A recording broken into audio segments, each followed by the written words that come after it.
Hey YouTubers, I'm back with my hollow earth theory. Made a major breakthrough, okay?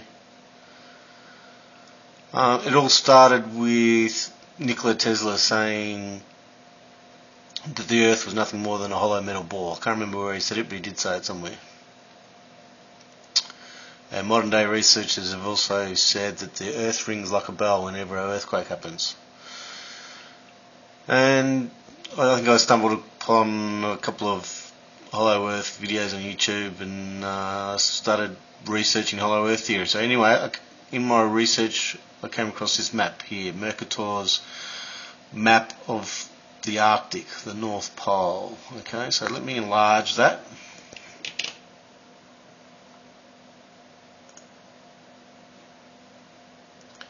And we'll zoom into the area of interest.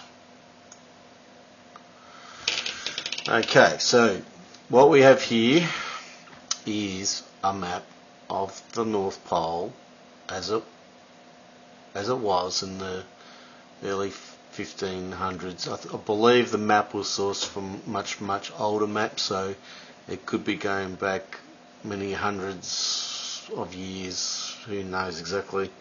But anyway, the description of the map is, I'll read it out. In the midst of the four countries, we've got here 1, 2, 3, 4. In the midst of the four countries is a whirlpool, in here in the middle, into which they empty these four indrawing seas. One here, one there, one there, one there. I'll start again. In the midst of the four countries is a whirlpool into which they empty these four indrawing seas which divide the north. And the water rushes round and descends into the earth just as if one were pouring it through a filter funnel. It is 4 degrees wide on every side of the pole, that is to say 8 degrees altogether, except that right under the pole there lies a bare rock in the midst of the sea.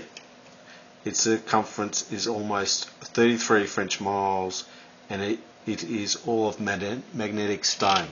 So this is the magnetic rock here. So we've got a whirlpool here, a magnetic rock here that's 33 French miles wide, and further in the description it talks about if a ship entered this area it would disappear. Okay. So the question is, and this is what intrigued me about this map, is where is all this water going, right? And interestingly enough, why are they describing the rock as being magnetic? And at the time when I came across this map, I wasn't too sure what to make of all this. And upon studying the map, I came to the conclusion that this sort of reminded me of a Templar's cross, or if you include the mountain ranges, it looks sort of like a swastika. Then later on I was theorising, is it possible that the swastika or the Templar's cross was a marker for the entrance to the hollow earth? Many months went by and I pondered that and wondered, and eventually I came across another reference called Mount Meru, and at the time I could see some similarities between the description of Mount Meru and some of the aspects of this map. So I'll give you a very brief description of Mount Meru. So let's have a look at that.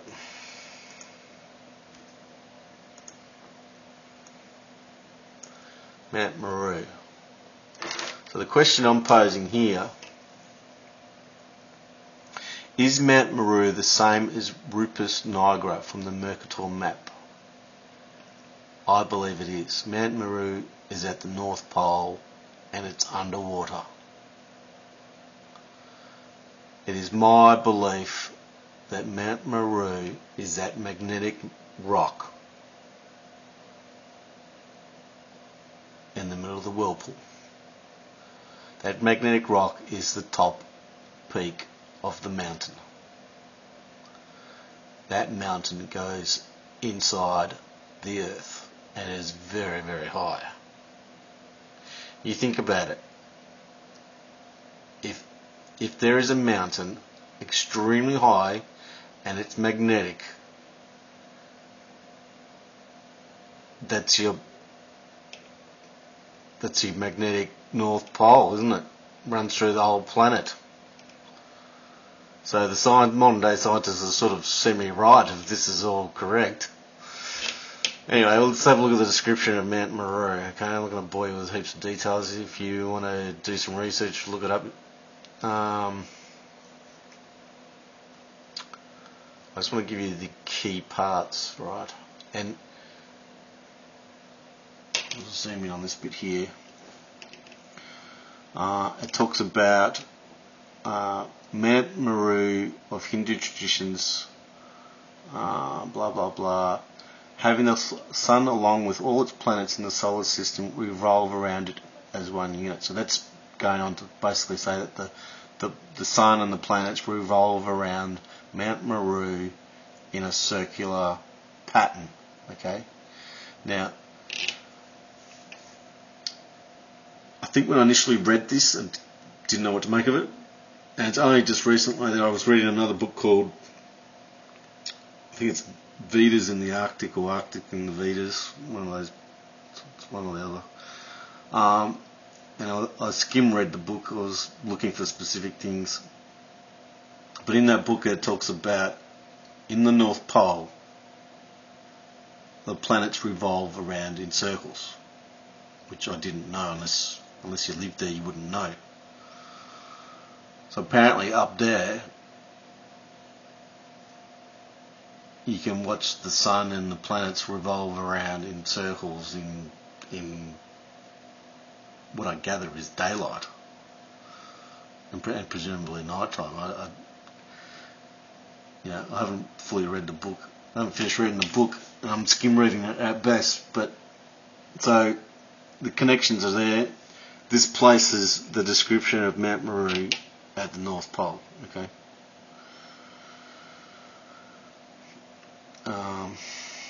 It goes on. I've underlined some sections here. It says the same thing. Circumvents the mountain in a circular pattern. Here it mentions that Mount Meru lies in the middle of the earth. Well, hello Earth theory there. What else have we got?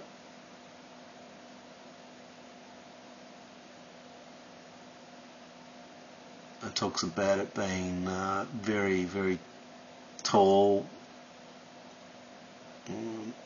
Here we've got an interesting picture of it. This is obviously the water, the mountains coming up, and this is the city of the gods. Okay. Talks about it, planets revolving around it again.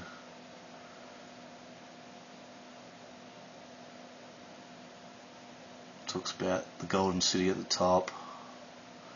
It has different names: Sumeru, Sinaru. It's all the same mountain.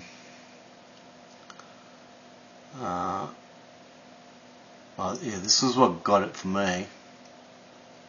The location of the mountain. This picture here is of a whirlpool. It talks about Mount Meru being in the middle of a whirlpool. Okay. Here's a depiction of it, a bigger picture of it.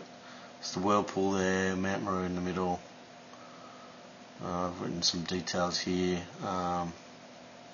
Mount Sumeru, which is apparently the same mountain, Mount Meru. Detail of a map from Edo period of Japanese history. The interesting aspect of this map is the portrayal of the mountain within a watery vortex. Goes on to say it was thought that Mount Meru may actually refer to the North Pole. Well, yes, it does. It is said that Meru has its roots in hell and its summit in heaven. Well, roots in hell is the hollow earth. Summit in heaven is really the connection to our world. And is flanked by 4 main continents. There you go.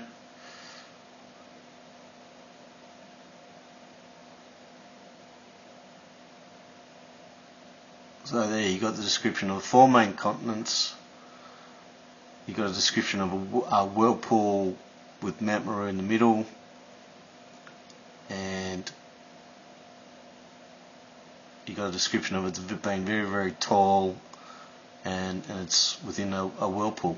Okay. And naturally, the 4 continents are surrounded by, some sort of river or waters or whatever. So anyway, I didn't connect all this together until I'd read the Vedas in the Arctic book. I think that covers pretty much everything. Oh yeah, and this sort of gave it away too. You got Meru in the middle, and then you've got these 4 continents on the sides there.